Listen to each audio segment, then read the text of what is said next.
अस्सलाम वालेकुम। मेरा नाम डॉक्टर इमरान अहमद ख़ान है। मैं आपकी खिदमत में आज वो डिसऑर्डर जो कि मेरी स्पेशलिटी से ताल्लुक़ रखते हैं, क्योंकि मैं दिमागी अमराज का माहिर हूँ, दिमागी अमराज के इलाज का माहिर। तो मैं चाहूँगा कि आपको ये बात बता दी जाए कि न्यूरोलॉजिकल इश्यूज़ को किस तरह से सॉर्ट आउट करना है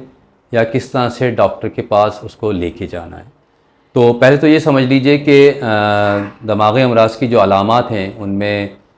जवानों, बूढ़ों और ख़वातीन में मुख्तलिफ़ अलामतें हो सकती हैं, एज़ वेल एज़ बच्चों के अंदर भी मुख्तलिफ़ अलामात हो सकती हैं। अगर आप बच्चों से शुरू करें तो आम तौर पे हमारे जो बच्चे हैं वो बहुत ज़्यादा ज़हीन हैं, लेकिन अटेंटिव नहीं हैं, और बहुत एक्टिव हैं लेकिन फोकस नहीं हैं। तो ये 4 साल तक के और 6 साल तक के बच्चों में बहुत कॉमन डिसऑर्डर है। इसे हम ADHD भी कहते हैं। दूसरा इसका जेनेटिक बेस्ड डिसऑर्डर जो है वो ऑटिज़म है, लेकिन ऑटिस्टिक स्पेक्ट्रम डिसऑर्डर को मैं डिस्कस नहीं करना चाह रहा। अगर ADHD वो डिसऑर्डर जो कि इन्वायरमेंटल बेस्ड है, जो कि हमारी ग़िज़ाओं से, हमारी लाइफस्टाइल मॉडिफिकेशन से ठीक हो सकता है, तो मेरी ये कोशिश होगी कि मेरा ये मैसेज तमाम वालिदैन तक पहुँचे कि कम से कम इस इशू को समझ जाएं कि बच्चा अगर फोकस नहीं कर रहा, बच्चा अगर अटेंटिव नहीं है, बच्चा अगर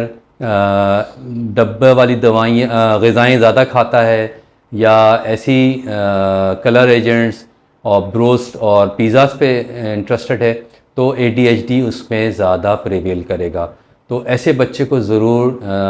न्यूरोलॉजिस्ट की तरफ और ऐसे डॉक्टर की तरफ रुजू किया जाए, ताकि उसकी ज़िंदगी आसान हो, उसकी स्कूलिंग अच्छी हो जाए। क्योंकि 5 साल तक के बच्चे का तो अभी न्यूरॉन्स या दिमागी सेल अभी मैच्योर भी नहीं हुए हैं, लिहाजा उसको स्ट्रेस ना दिया जाए और उसको एक अच्छे रिहेबिलिटेटिव न्यूरोफिजिशियन की तरफ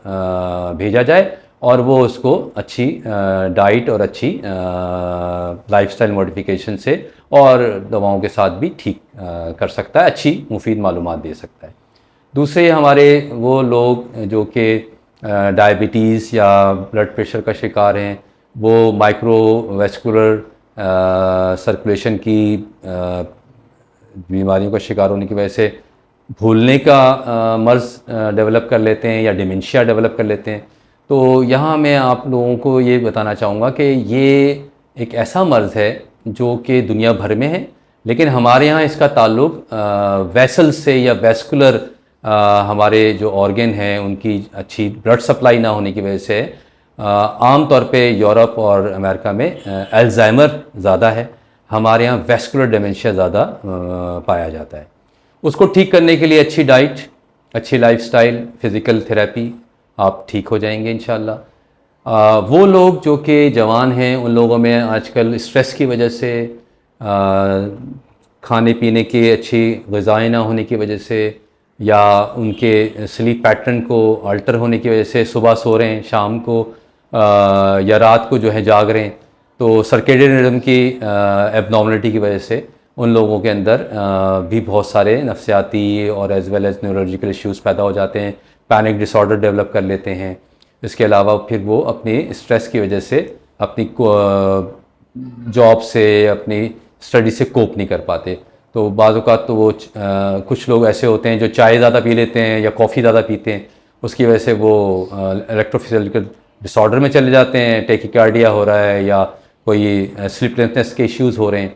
तो हमारे यहाँ जो न्यूरोलॉजिकल इश्यूज़ हैं वो ज़्यादा प्रिवेल इसलिए कर रहे हैं क्योंकि हमारे यहाँ दिमागी अमराज के डॉक्टर कम हैं। इसके साथ साथ हमारे पास जो है नफ्सियाती मामलात के अंदर बहुत ज़्यादा नफ्सियाती अमराज को डील करने की दवाइयाँ दी जाती हैं, उनके साइड इफ़ेक्ट होते हैं। फिर जितने भी डॉक्टर्स हैं हमारे, ज़्यादातर जो हमारे दोस्त अहबाब जनरल फिजिशियन हैं, वो या तो एंटीबायोटिक का ज़्यादा इस्तेमाल करते हैं, या एंटीहिस्टामिन का ज़्यादा इस्तेमाल करते हैं, या एंटी एनाल्जेसिक का, या मैदे की तेज़ाबियत कम करने का, उसकी वजह से भी सेकेंडरी मसाइल पैदा होते हैं। जैसे कि एक कॉमन हमारे पास बच्चे आते हैं अक्सर जो दमा का शिकार होते हैं, उनको मोंटेलोकास दी जाती है, उसकी वजह से उन्हें एपिलेप्सी हो जाती है या सीजर्स होते हैं। तो कुछ दवाइयाँ भी हैं जो कॉमन तो नहीं हैं, लेकिन ये कि हमारे पास आते हैं।